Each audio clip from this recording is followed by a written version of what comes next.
година на страниците на нашиот прв дневен вестник Нова Македонија било објавено решението на тогашната Народна влада на Македонија за македонска диаспора. Еден месец подоцна, на 7 јуни, бил усвоен македонскиот правопис. Со овие одлуки бил заокружен долг процес на оформување и кодификација на македонскиот јазик. Но потенцирате, не можете да кодифицирате постојачки јазик. Можете да кодифицирате само постојачки јазик.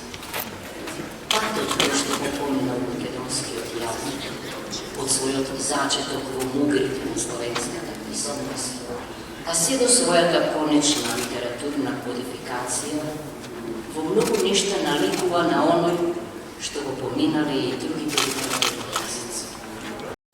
Творештво, кое што било трпеливо собирано од преродбениците Младиновци и Цепинови.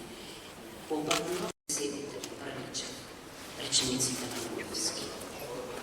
Следејќи го тој пат, че пориме со Лозарио, за конечно да се сретнеме со монументалното дело на нашиот најголем лингвистички гений Крстен и главото промислен во разглед на нашиот литературен јазик.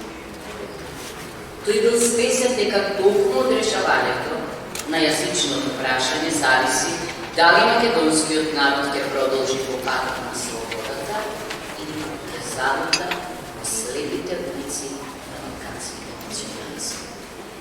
Тој знаел дека како лингвистичка еквидистанца од соседните словенски јазици, токму централните македонски наречја